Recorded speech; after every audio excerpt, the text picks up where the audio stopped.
It was a barren, lifeless land for hundreds of years.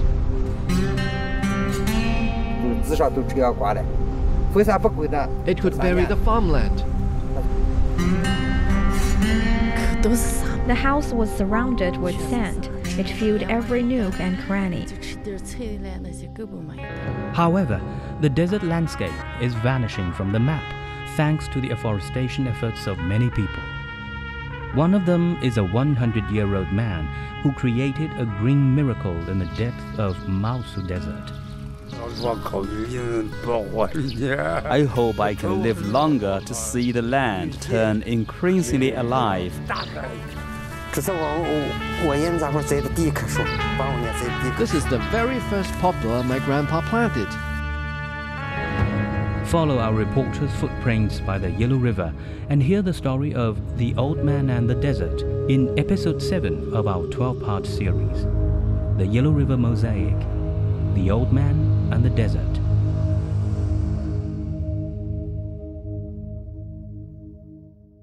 September the 25th, 2021, at the southern edge of Maosu Desert, the middle reach of the Yellow River.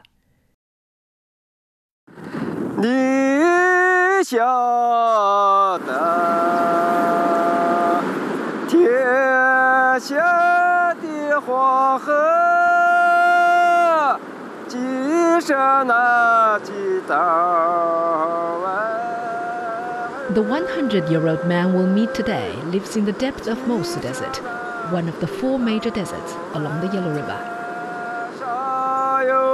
His closest neighbor lives 8 kilometers away in a 200-household village in Jingbian County, along a major tributary of the Yellow River. Coming off the main road after a 40-minute drive from the county town, we drove for another 20 minutes on a bumpy, single-lane dirt road into a vast expanse of rough, sandy terrain.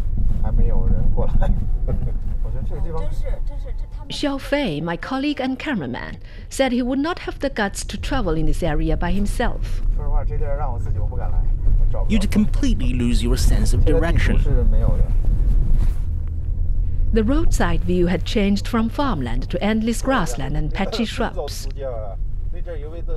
Now and then, we saw young poplars and Scots pines. Then a house in the middle of nowhere, came into view. As we approached, we saw an old man kneeling down by the house. He was digging a hole with his bare hands. Snatching a deserted sapling, he planted it in the hole and backfilled it. He stood up slowly and stomped firmly on the sand around the sapling.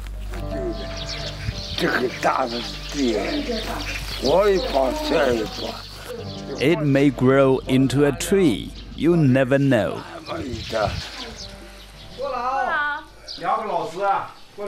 Our guide Guo Xu introduced us to Guo Chengwang, the centenarian who's devoted his life planting trees on this land that's constantly threatened by desertification. We exchanged greetings.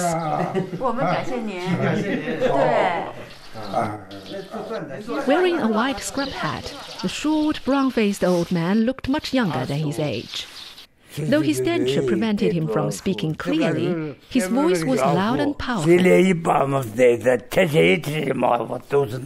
Have you seen the poplars? I planted them all.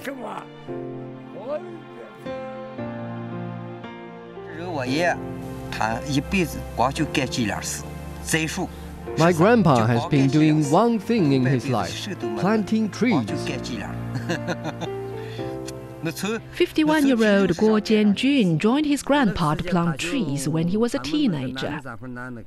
In Mongolian, Maosu means pour water.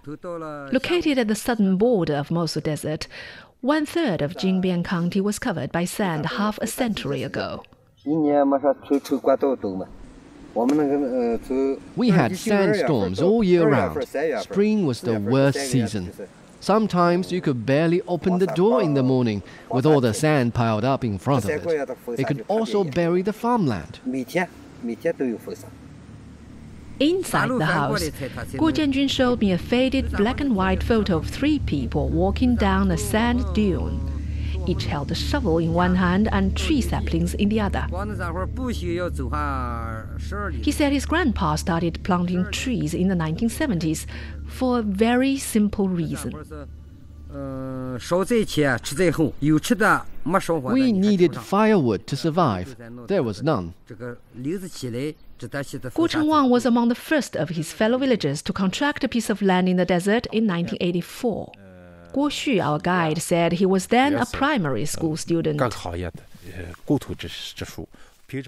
People from all walks of life were encouraged to plant trees in the 1980s, no matter if you were students, a worker, or an official.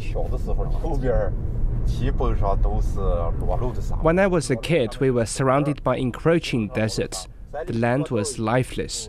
Now many parts of the land have turned green. Kids nowadays don't even know what a real desert looks like.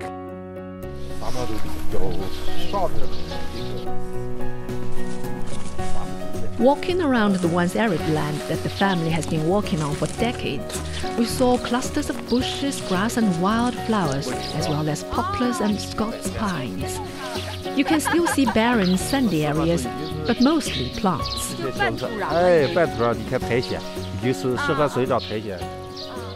A large poplar tree caught my attention. This is the very first poplar my grandpa planted. It came at the expense of our hog. Looking up at the tree, Guo Jianjun tried to hug it.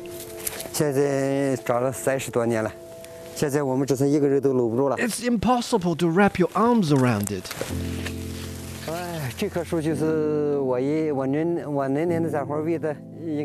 We were so poor at the time that my grandpa decided to sell our hog to buy saplings, but we raised it to provide the family with an entire year's worth of meat and oil.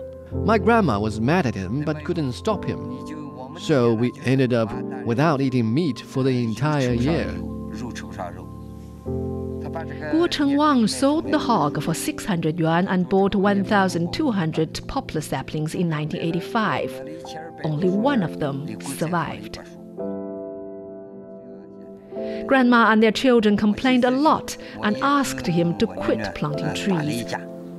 But an overjoyed Guo Chengwang thought differently. My grandpa exulted, "Wow, this one survived!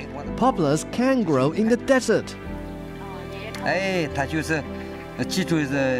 He was so encouraged that he continued to plant poplars in the following years, with an ever-increasing survival rate year by year. Next to the large poplar tree is an old well that has run dry.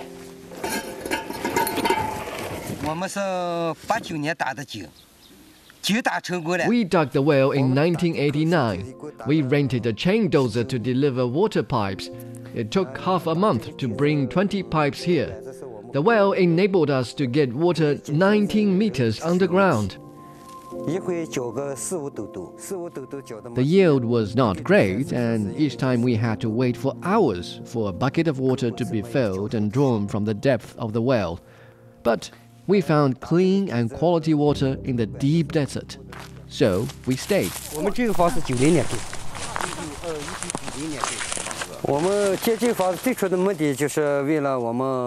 year later, the family built a house across the well. We built the house to save commuting time. During the tree planting seasons, our fellow villagers came to help plant trees, and we paid them back with firewood. 20 men slept in the 2 rooms on the east side. The kitchen was in the middle, and women slept in the west wing. Before the house was built, Grandpa had to walk 1.5 hours or more from our village house into the desert. Carrying saplings, food and water on his shoulders, he departed at 6:30 in the morning and didn't come home until 9 in the evening. Qiao Lianqing, Guo Jianjun's wife, married him 2 years after the house was built. She said she was so scared she cried upon arrival. The house was surrounded with sand. It filled every nook and cranny. Growing vegetables was impossible due to water scarcity. There was no electricity. The wind was so strong that it always blew away the newly planted saplings, and we had to replant them again and again. In case some survived, Grandpa would urge us to take the best care possible of them.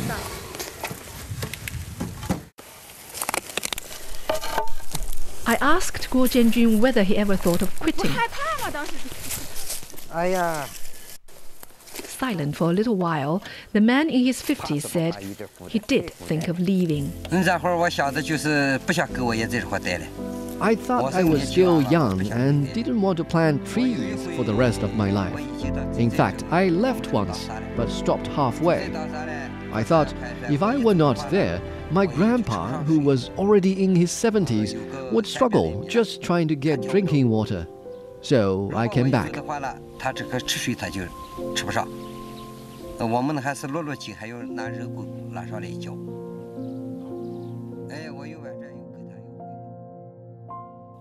That was a life-changing decision.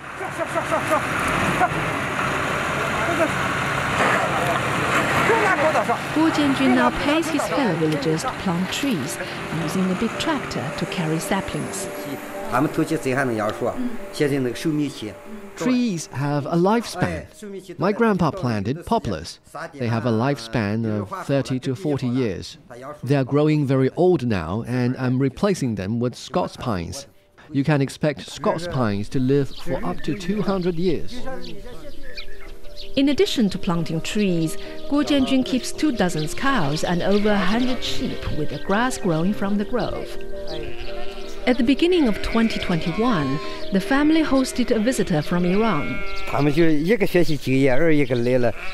Out of curiosity, he came to see what we were doing here. He walked around and said it's incredible to see trees growing in this place.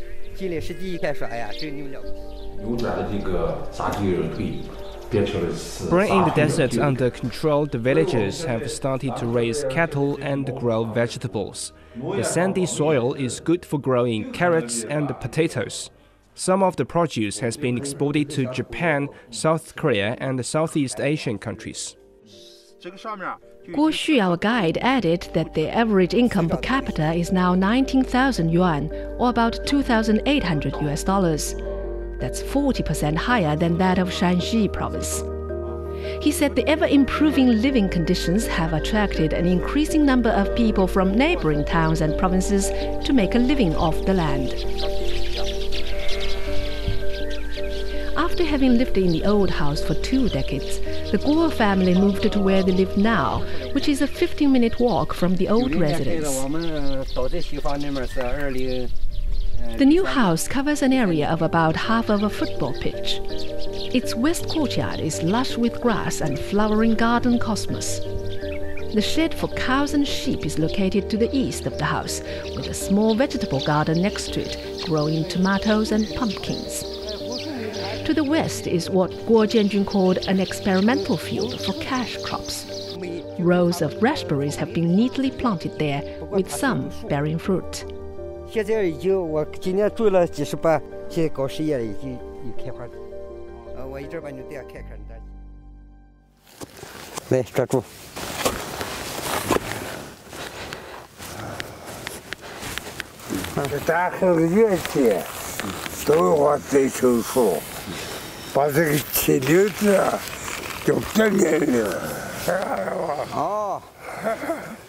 With tears in his eyes, the centenarian praised his grandson.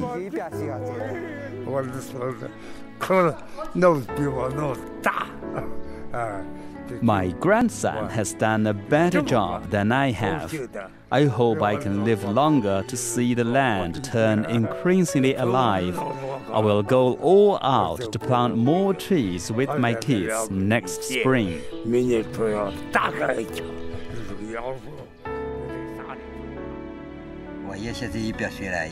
Guo Jianjun said he's determined not to let his grandpa's efforts fail. I'm in love with the land. My grandpa taught me to stick to the thing you've decided to. He has set a good example. This place is still a dry, sandy area. If we stop taking care of it, it'll turn back into desert.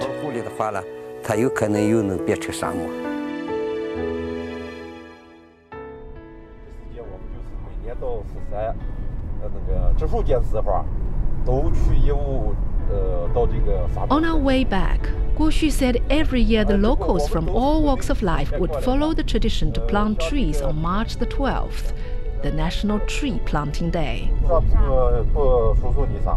He proudly added that Jingbian County has stopped discharging silt into the Yellow River since 2015, the first in Shanxi province.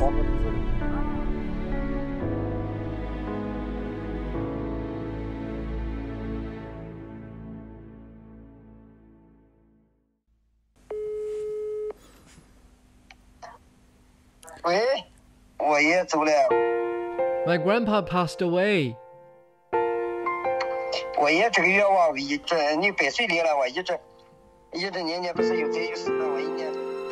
On the last day of March 2023, Guo Chengwang died at the age of 102. We dedicate this story to the memory of the old man who has inspired hope and courage to challenge an extreme environment and heal the land.